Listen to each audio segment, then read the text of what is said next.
Eu lerei os versículos 7 a 16.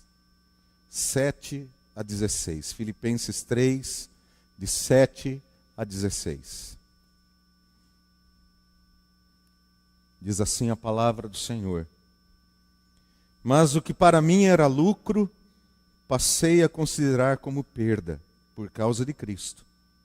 Mais do que isso, considero tudo como perda, comparado com a suprema grandeza do conhecimento de Cristo Jesus, meu Senhor, por quem perdi todas as coisas. Eu as considero como esterco para poder ganhar Cristo e ser encontrado nele, não tendo a minha própria justiça que procede da lei, mas a que vem mediante a fé em Cristo, a justiça que procede de Deus e se baseia na fé. Quero conhecer Cristo, o poder da sua ressurreição e a participação em seus sofrimentos, tornando-me como ele em sua morte, para de alguma forma alcançar a ressurreição dentre os mortos. Não que eu já tenha obtido tudo isso, ou tenha sido aperfeiçoado, mas prossigo para alcançá-lo, pois para isso também fui alcançado por Cristo Jesus. Irmãos, não penso que eu mesmo já o tenha alcançado, mas uma coisa faço, esquecendo-me das coisas que ficaram para trás e avançando para as que estão adiante, prossigo para o alvo, a fim de ganhar o prêmio do chamado celestial de Deus em Cristo Jesus. Todos nós que alcançamos a maturidade devemos ver as coisas dessa forma. E se em algum aspecto vocês pensam de modo diferente, isso também Deus esclarecerá. Tão somente vivamos de acordo com o que já alcançamos. Que Deus nos abençoe em nome do Senhor Jesus Cristo, amados. O que você vai ser quando crescer? Quem nunca ouviu essa pergunta tão inocente, né, que a gente brinca tanto com as crianças quando elas têm uma certa idade, né? O que você quer ser quando crescer? Alguns dizem jogador de futebol, né? Todo menino quase, né, quer ser jogador de futebol. Outros querem ser artistas, querem ser cantores. Algum quer ser médico, outro quer ser policial, bombeiro. Cada um vai falando o que quer ser quando a gente está numa determinada idade. Mas o tempo vai passando. E muitas daquelas coisas que a gente sonhava quando criança, elas vão mudando. Outros não, outros até permanecem firmes naquele propósito. Não, eu quero ser, eu quero ser, eu quero ser. E acabam sendo. Mas muitos mudam com o passar do tempo esse querer do coração, né? O querer ser aquilo que queriam quando crianças.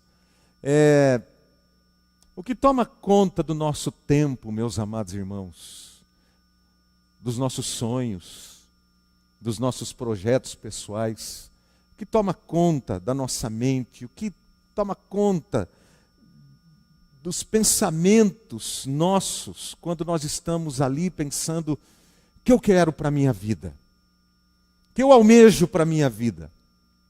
O apóstolo Paulo vai dizer que ele perseguia um alvo. E ele utiliza aqui de uma linguagem esportiva. Ao que tudo indica, o apóstolo Paulo gostava muito de esportes. Nós não sabemos se ele praticou esportes na sua vida quando mais jovem, mas devido a várias vezes que ele cita alguma questão de esporte relacionado à fé cristã, nós vemos que ele é uma pessoa que gostava muito da prática esportiva, principalmente do atletismo, que era tão comum por causa do mundo grego daquela época. Os versículos 12 a 14, ele fala um pouco sobre essa questão, apresentando a vida cristã como um alvo que você persegue numa corrida para ganhar um prêmio. E ele também trata dessa mesma questão em 1 Coríntios, no capítulo 9, versículos 24 e 25. Eu quero pedir que você abra sua Bíblia lá, por favor. 1 Coríntios, capítulo 9, versículos 20, a partir do versículo 24, veja ali comigo. Ele diz assim, olha: vocês não sabem que de todos os que correm no estádio, apenas um ganha o prêmio? Corram de tal modo que alcancem o prêmio. Todos os que competem nos jogos se submetem a um treinamento rigoroso para obter uma coroa que logo perece. Mas nós o fazemos para ganhar uma coroa que dura para sempre. Sendo assim, não corro como quem corre sem alvo, e não luto como quem esmurra o ar. Então, o apóstolo Paulo, ele toma essa figura do atleta que se prepara bem, com um propósito em sua vida, de alcançar um objetivo, de ganhar uma corrida e de alcançar esse prêmio. E ele vai dizer como esse atleta, ele se dedica, ele é disciplinado, ele acorda cedo, ele trabalha de um esforço rigoroso para treinar o seu corpo, muitas vezes com dores musculares, né? Vai dormir com aquelas dores, mas ainda assim no outro dia ele acorda cedo de novo e às vezes está cansado, com sono, mas ele tem um alvo, ele tem um propósito, ele quer alcançar aquele alvo, porque ele vê lá na frente o prêmio, aquele prêmio vai trazer popularidade para ele, vai torná-lo uma pessoa importante, alguém conhecido. Então ele diz que da mesma maneira, eu tenho um alvo na minha vida, eu tenho um propósito, creio que para alcançar esse objetivo, não é uma coisa fácil de ser alcançada. Você não consegue alcançar esse objetivo se você não se dedicar, se você não for uma pessoa disciplinada, uma pessoa motivada todos os dias. Porque há tanta coisa para nos desanimar, tanta coisa para dizer assim, não vale a pena, tanta gente que fala aqui e acolá, e você não vai conseguir. Tantas coisas que lutam contra a gente alcançar esse alvo, esse objetivo, que se nós não mirarmos esse alvo, e não nos dispusermos de todo o coração a buscá-lo, nós vamos acabar desistindo. Por isso, meus amados irmãos, se nós desejamos crescer espiritualmente, nós precisamos ter disciplina espiritual. Levar a sério a vida de oração, levar a sério a leitura da palavra do Senhor, levar a sério a nossa comunhão com a igreja, levar a sério a nossa vida de testemunho lá fora. Precisamos ter disciplina. Nós precisamos estar constantemente motivados. E essa motivação nós não alcançamos de pessoas ao nosso redor, nem sempre. É uma motivação que nós adquirimos na nossa vida com Deus, mas também olhando para outros irmãos que podem nos motivar através da sua vida. Olha o que o apóstolo Paulo diz aí em Filipenses no capítulo 3, verso 17, ele diz: irmãos, sigam unidos o meu exemplo e observem os que vivem de acordo com o padrão que apresentamos a vocês. Há um padrão. E há pessoas que estão seguindo esse padrão, o apóstolo Paulo diz. Então ele diz, sigam o meu exemplo e o exemplo dessas pessoas, para que vocês prossigam para o alvo e alcancem esse alvo. Em lugar de olhar para aqueles que estão desmotivados, para aqueles que não buscam, para aqueles que não oram, para aqueles que não levam a vida a sério, para aqueles que não dão testemunho, ele diz, olhem para aqueles que seguem o padrão. Motivem-se olhando para os Bolts espirituais, para aqueles que muitas vezes chegam, como Bolt chegou nas Olimpíadas, todo cheio de dor, e as pessoas diziam que, acho que ele não vai conseguir, acho que ele não vai quebrar os recordes dele, acho que ele não vai conseguir chegar em primeiro. E o que aconteceu?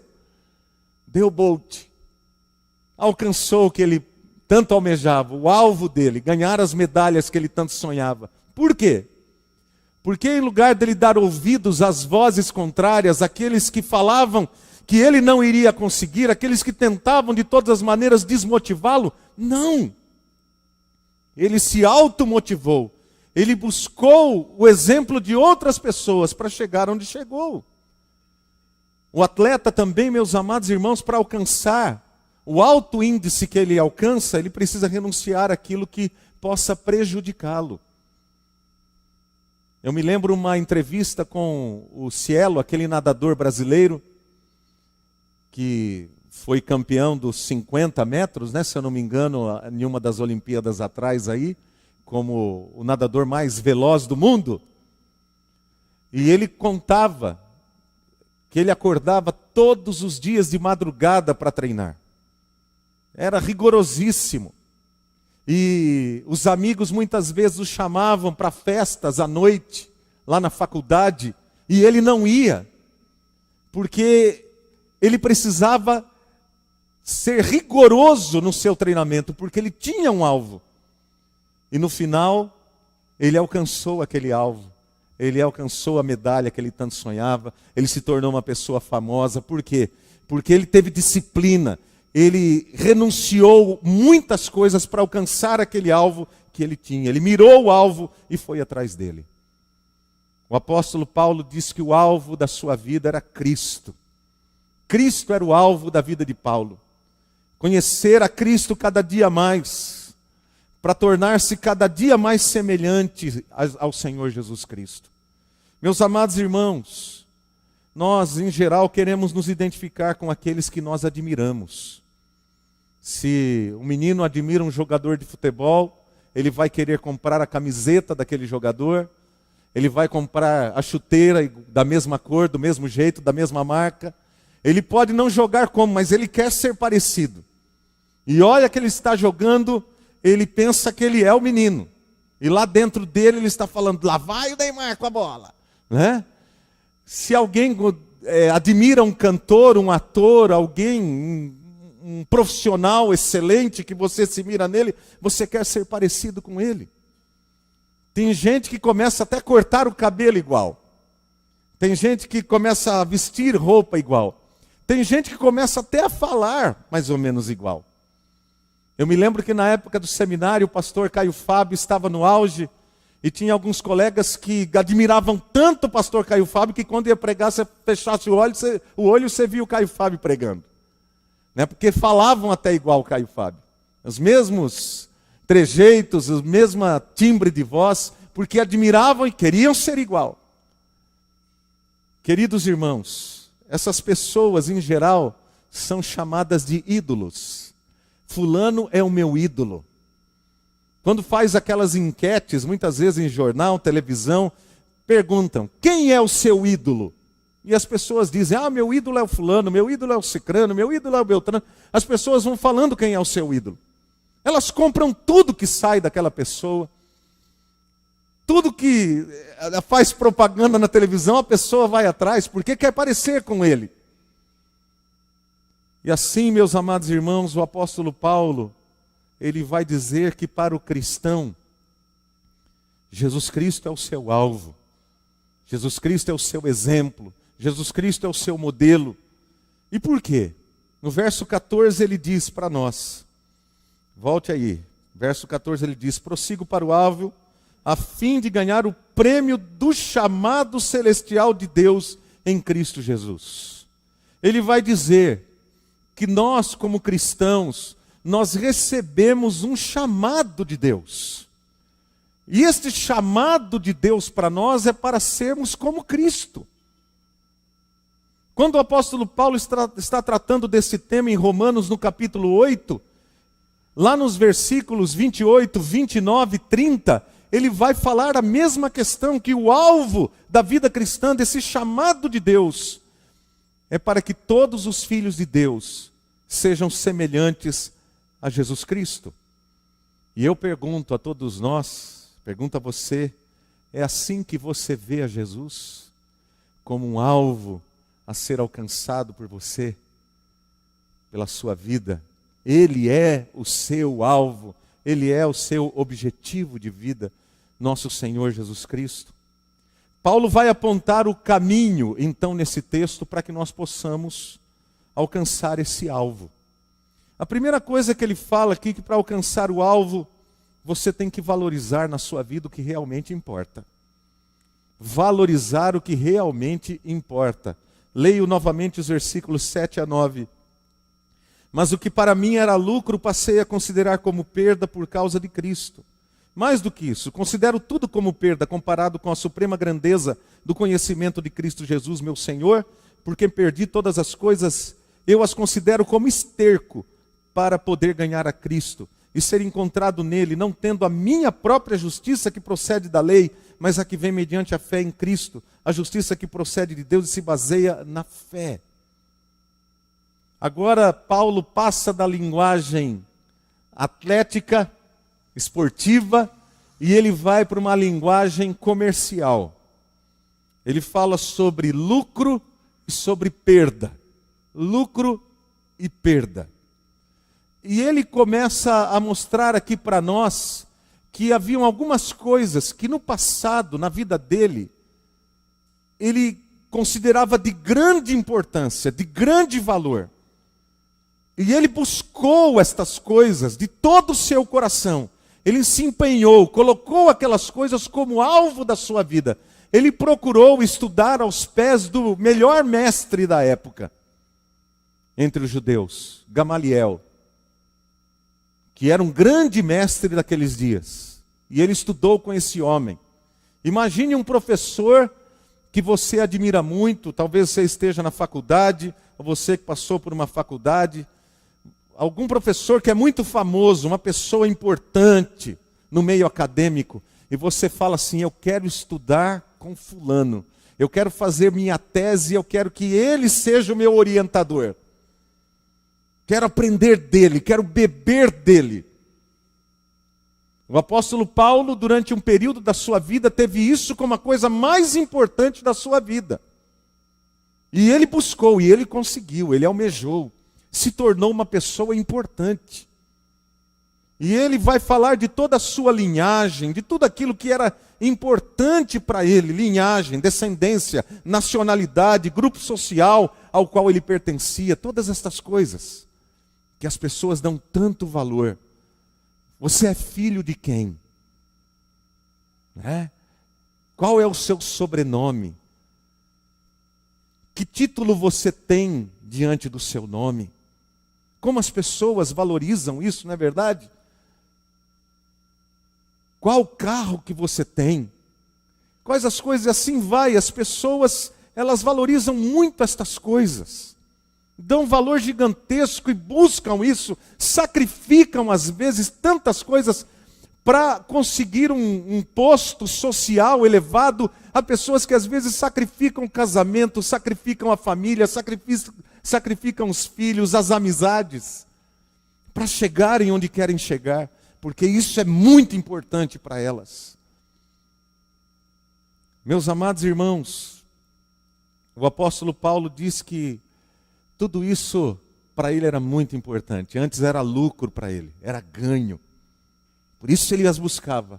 Mas tudo aquilo que um dia foi lucro para ele, ele vai dizer que de uma hora para outra deixou de ter valor, de ter sentido, significado. Alguma coisa aconteceu em sua vida que mudou as coisas da água para o vinho. Estas coisas que antes eram tão importantes, que ele via como um grande objetivo da sua vida, essas coisas se tornaram para ele como esterco, como adubo. Quando ele olhava para elas, ele sabia que aquilo lá era uma coisa da qual ele não se importava mais e que não se interessava mais por isso. Aquelas coisas se tornaram até durante um tempo ainda obstáculo para a vida dele. Mas como era obstáculo, ele preferiu renunciar a essas coisas. Eu pergunto para você, há alguma coisa a qual você se apega que prejudica o seu desenvolvimento espiritual? Alguma coisa que é tão importante para você, mais importante do que Cristo, mais importante do que sua vida com Deus, mais importante do que você buscar a comunhão com o Senhor? Há alguma coisa mais importante? O apóstolo Paulo, então, dele vai dizer que se nós queremos atingir esse alvo, nós precisamos valorizar o que realmente importa na nossa vida. A segunda coisa que ele vai dizer também para alcançarmos esse alvo, ele vai dizer no versículo 10, por favor, eu leio aqui. Quero conhecer Cristo, o poder da sua ressurreição, a participação em seus sofrimentos, tornando-me como ele em sua morte, para de alguma forma alcançar a ressurreição dentre os mortos. Paulo vai dizer não só para valorizarmos aquilo que realmente importa, abrindo mão daquilo que não satisfaz o nosso espírito, mas ele vai dizer: faça do querer conhecer a Jesus o maior desejo do seu coração. Faça do querer conhecer a Jesus o maior desejo do seu coração. Ele diz: eu quero conhecer a Jesus. Mas é interessante que esta palavra conhecer é uma palavra muito importante na Bíblia. Porque essa palavra conhecer, a palavra gnosco no grego, ela não é uma palavra que indica conhecimento intelectual. Ela é uma palavra que denota o conhecimento por experiência, por vivência. É conhecer mesmo, de estar junto, de viver, de dizer: eu conheço porque eu vivo com essa pessoa. É um conhecimento íntimo, de vida, de relacionamento. Não tem a ver com conhecimento intelectual apenas. E é isso que o apóstolo Paulo está dizendo: eu quero conhecer a Cristo, mas não a letra. Não conhecer apenas porque eu ouvi alguém falar para mim. Esse tipo de conhecimento, que muitas vezes alegra o coração das pessoas. Às vezes você conversa com alguém que tem uma pessoa que é o ídolo dela, e ela fala tudo da pessoa. Ela fala onde a pessoa nasceu, qual foi o dia que ela nasceu, a cor que ela gosta mais, quem são os pais dela, a cidade que ela gosta mais, qual é o doce que ela gosta, qual é a comida salgada que ela gosta. Sabe tudo a respeito da pessoa, é impressionante. E daí você pergunta: e você já esteve com ela? Não, nunca estive com ela. Li tudo sobre ela, conheço tudo sobre a vida dela, mas nunca estive com ela. Não é esse tipo de conhecimento que o apóstolo Paulo está falando que ele quer ter de Cristo. É o conhecimento da intimidade, de estar com Ele. Então, Paulo fez do querer conhecer a Jesus o maior desejo do seu coração. O que Paulo está dizendo aqui, quando ele expressa o poder da sua ressurreição, a participação em seus sofrimentos, tornando-me como Ele em sua morte, o que ele quer dizer com isso, meus amados irmãos? Ele está dizendo que ele quer ter a experiência pessoal de vivenciar o poder de Cristo em sua vida. De vivenciar. De não apenas falar do poder de Cristo, mas vivenciar. Ter uma experiência de poder, de Deus usando a sua vida com poder. Dele ser um canal, um instrumento de Deus para abençoar outras vidas. Porque a ressurreição de Cristo, meus amados irmãos, trouxe vida e bênção para a vida de milhões de pessoas. Querer conhecer o poder da ressurreição é experimentar na sua própria vida o ser bênção na vida de milhões de pessoas que estão mortas espiritualmente e precisam da graça de Deus. Ele fala ainda de ter experiência de ser usado por Cristo para consolar pessoas que estão sofrendo. Porque ele diz: quero conhecer Jesus e a participação em seus sofrimentos. Porque Cristo não sofreu por Ele mesmo, Ele sofreu por pessoas. E Paulo está dizendo: eu quero me identificar com Jesus, sofrendo com os que sofrem, estando com eles no sofrimento, orando com eles, estando ali consolando aqueles que estão sofrendo.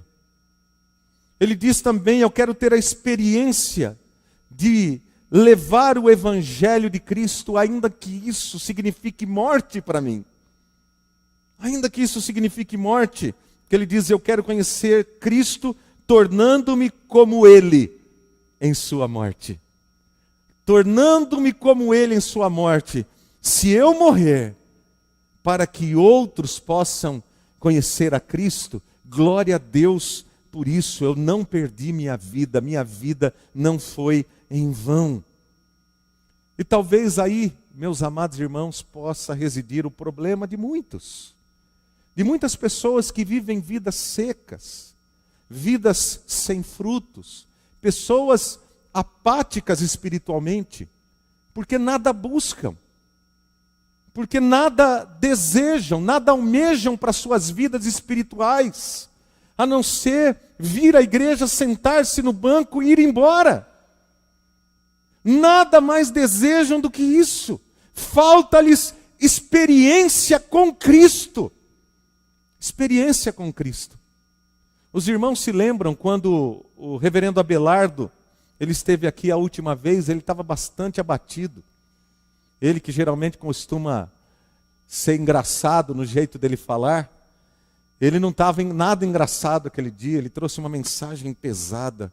Ele estava falando assim: eu estou cansado. Estou cansado, irmãos. Acho que os irmãos se lembram da mensagem dele aqui. E ele foi falando do porquê ele estava cansado. Eu tenho recebido constantemente, toda semana, mensagens dele.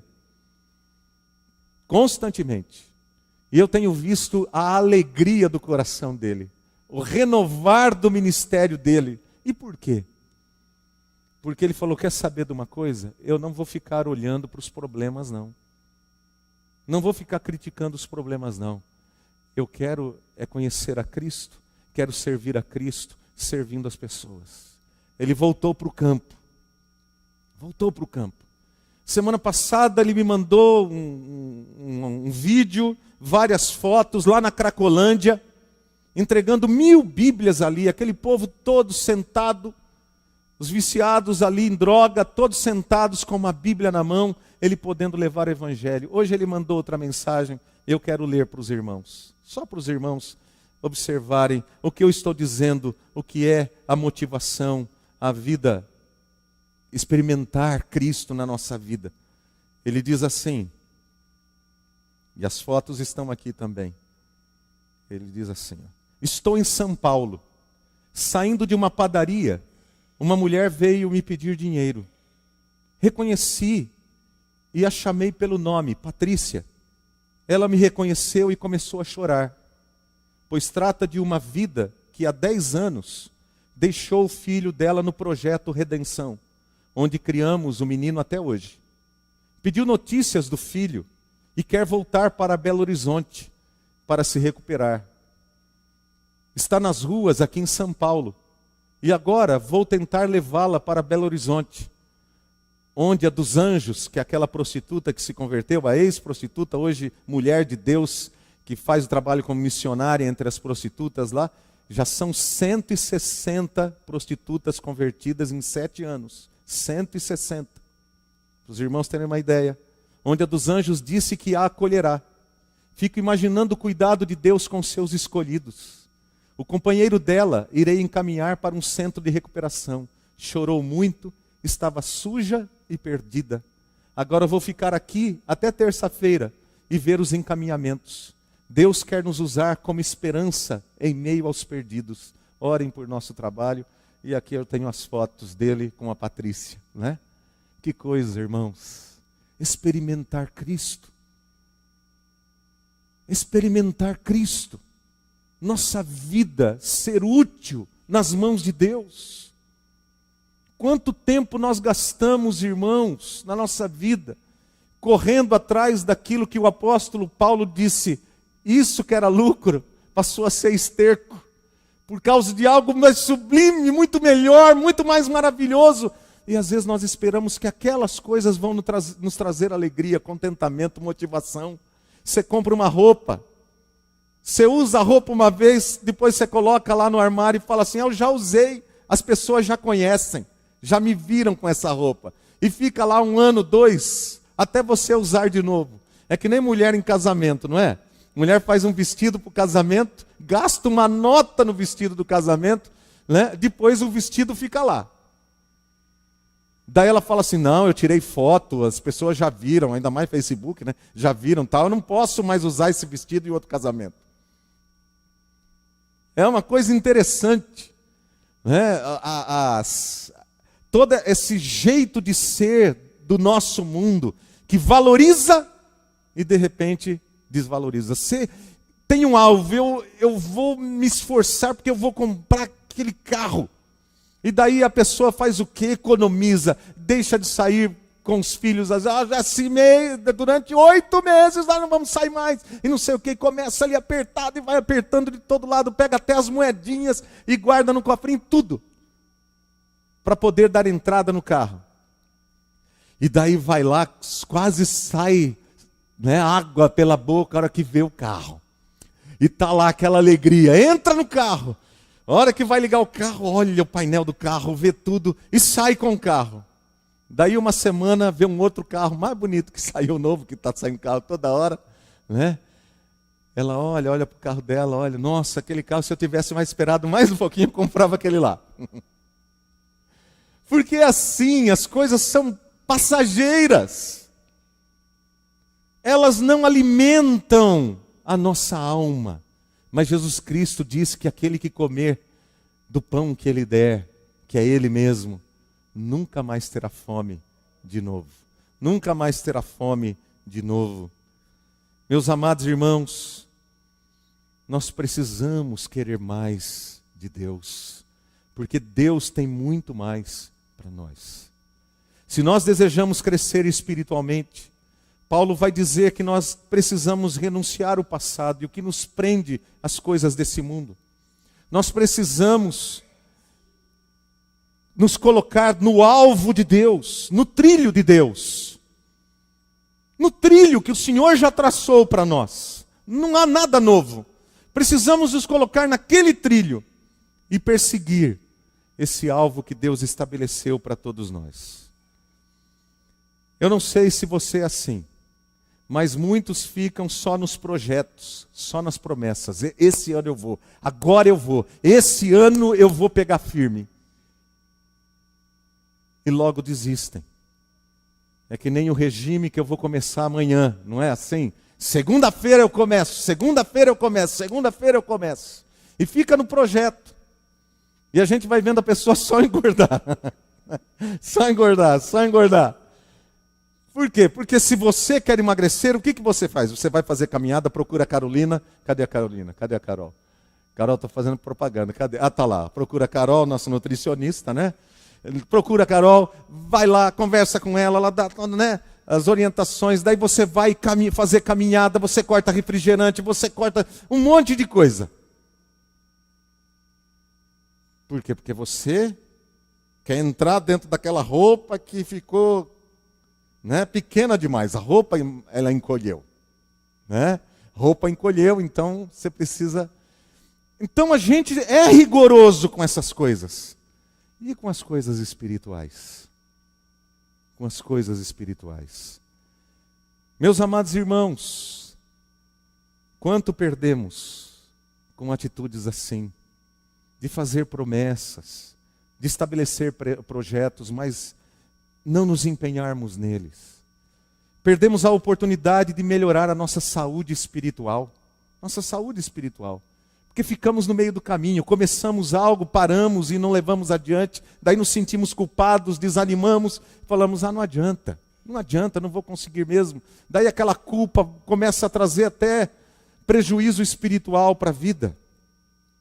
Perdemos a oportunidade de nos firmarmos em Deus para a resolução dos nossos problemas, confiar plenamente em Deus, exercitarmos a nossa fé diante do medo, diante da desconfiança, diante da angústia. Não, eu vou continuar crendo. Em lugar de viver sempre na dependência de alguém que faça por nós. De alguém que venha orar por nós. Eu preciso de alguém que venha orar por mim para me dar ânimo. O meu ânimo sempre vem dos outros e não do meu relacionamento com Deus. É como na questão física. Nós não melhoramos se outros fizerem o exercício por nós. Nós é que temos que pagar o preço. Nós temos que pagar o preço. Mas quando nós somos dirigidos por um alvo, esse alvo define as nossas prioridades. Os nossos compromissos. Eu tenho um alvo. E aí fica mais fácil, por exemplo, a gente dizer sim e dizer não. Se isso não estiver dentro da minha prioridade, eu vou dizer não. E sem qualquer grilo na minha cabeça. Por quê? Porque eu estou em paz. Eu tenho um alvo. Se isso não estiver dentro do meu alvo, da minha prioridade, eu vou dizer não. Quanta gente tem dificuldade de dizer não? Porque tem medo de desagradar, porque tem medo disso, tem medo daquilo, mas está dentro da sua prioridade? Vai trazer crescimento dentro daquele objetivo que você tem? Se não tiver, diga não. Mas estabeleça o alvo, estabeleça as prioridades. Paulo nos mostra, irmãos, para concluir, que por muito tempo ele conduziu a sua vida mediante alvos errados. E aqueles alvos errados fizeram dele uma pessoa orgulhosa, arrogante, violenta e egoísta. Fizeram dele uma pessoa assim. E por quê? Porque na realidade ele até havia recebido educação para ser assim. Ele recebeu a educação para ser assim. Ele achava, inclusive, que os seus méritos abririam as portas para ele. Porque ele era uma pessoa importante. E pessoas importantes vocês sabem como é, né? Até o presidente recebe altas horas da noite fora da agenda, desde que seja importante.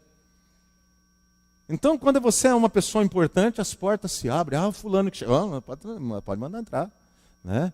Então, você vai chegando, vai olhando altivo, né? Vai passando, nem direito, olha para as pessoas. E Paulo era assim. E por causa disso, de ser uma pessoa importante, cheia de méritos, ele achava que ele tinha até méritos com Deus, que Deus ia... Ele estava fazendo a obra de Deus e que Deus ia recebê-lo. Mas como a gente costuma dizer, até que ele caiu do cavalo. No caminho de Emaús, ele cai por terra. Ele fica cego. E ele passa a enxergar as coisas de maneira correta. Ele via que ele interpretava as Escrituras de maneira errada. Apesar de ser um homem tão inteligente, tão capaz, tão estudado, um doutor em teologia e filosofia, mas ele não conhecia a verdade. E ele próprio vai dizer em 1 Coríntios, no capítulo 2, que as coisas espirituais só podem ser discernidas espiritualmente, porque apesar de todo o seu intelecto avantajado, seu QI extraordinário, ele não conseguiu conhecer a Cristo por ele mesmo, mas Cristo teve que se revelar para ele no caminho de Damasco. Então só quando ele teve um encontro pessoal com Cristo, a sua vida começou a mudar. E quando a sua vida começou a mudar, os seus valores mudaram. Os seus desejos mudaram. Conhecer a Jesus, identificar-se com Jesus, ser como Jesus, tornou-se o grande alvo do coração do apóstolo Paulo.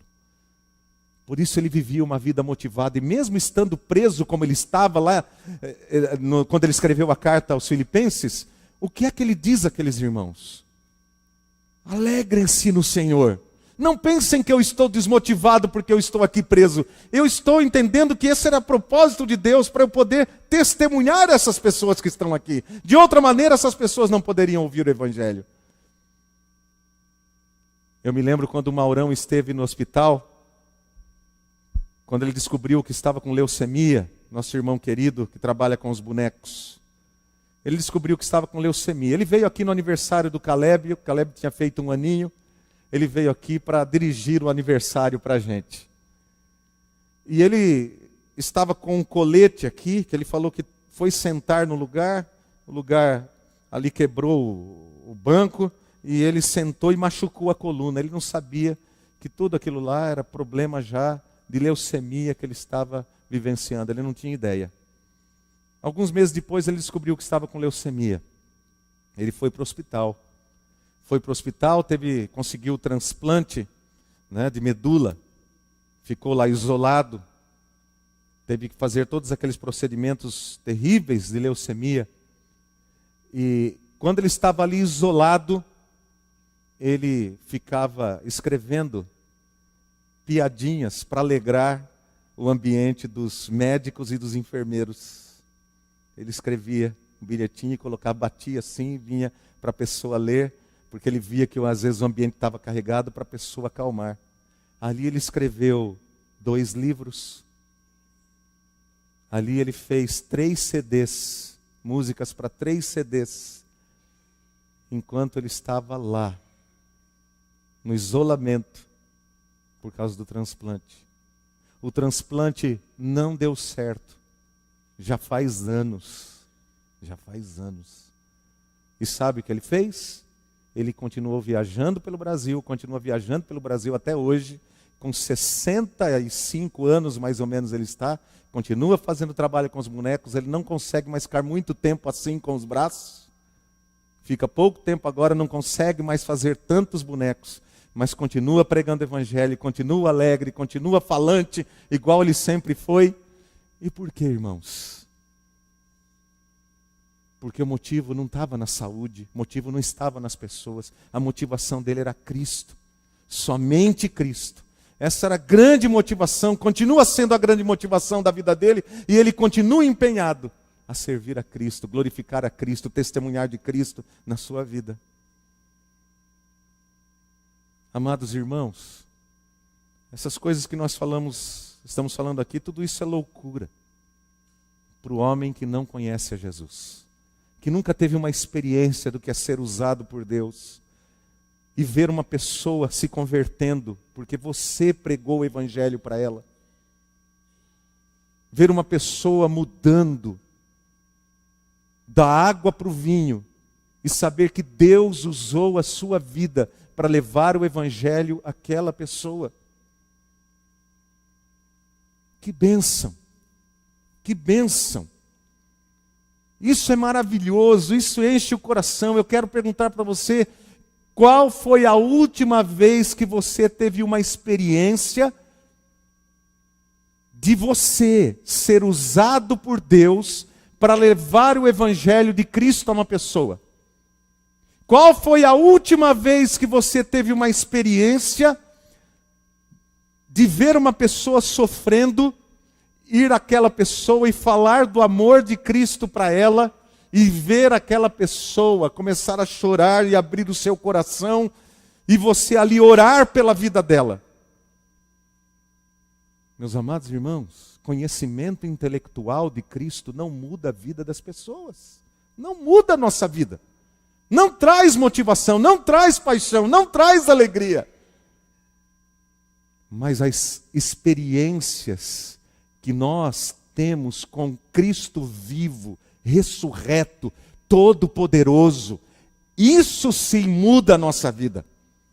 E não importa o que as pessoas digam, como quando, na década de 60, jornalistas foram até a casa de Billy Graham, grande evangelista americano, ele estava no auge do seu ministério, e foram até a sua casa porque a teologia do Deus está morto havia chegado nos Estados Unidos, já havia destruído muitas igrejas lá na Europa, e chegou nos Estados Unidos, nos seminários dos Estados Unidos, isso, né, na televisão e tal, aquela coisa toda, Deus está morto e tal, aquela coisa toda. E os jornalistas falaram, agora a gente vai pegar o Billy Graham. Eles saindo de casa, os jornalistas já estavam lá, né? Billy Graham, pastor Billy Graham, pastor Billy Graham. E agora, o que o senhor vai fazer que Deus está morto? E eles ali esperando, né? Billy Graham disse assim para eles, eu não estou sabendo disso não, acabei de conversar com ele agora. Acabei de conversar com ele agora. Está morto para quem? Está morto na vida de quem? De quem não o conheceu. De quem nunca teve uma experiência com ele. Mas aqueles que tiveram uma experiência com Cristo vivo, aqueles que experimentaram em suas próprias vidas o novo nascimento, as suas vidas transformadas, e viram através de suas vidas aquilo que Cristo pode fazer, esses têm absoluta convicção de que Cristo está vivo. Não importa o que o mundo diga. E, amados irmãos, quem teve uma experiência real com Cristo, sabe que nada se compara àquilo que Cristo oferece com as coisas que o mundo oferece. Por isso, é o prazer que a gente tem de estar com Cristo, de experimentar Cristo, de conhecer mais a Cristo, de chorar quando a gente ouve uma palavra que toca no nosso coração, um cântico que fala conosco, um livro que mexe com a gente sobre as histórias maravilhosas da fé de homens de Deus que experimentaram Cristo no passado. Faça isso, meu irmão. Busque ao Senhor enquanto se pode achar, invocai enquanto está perto. É isso, buscar a Deus de todo o coração. Ele diz: eu me deixarei achar por vocês. Que Deus nos abençoe.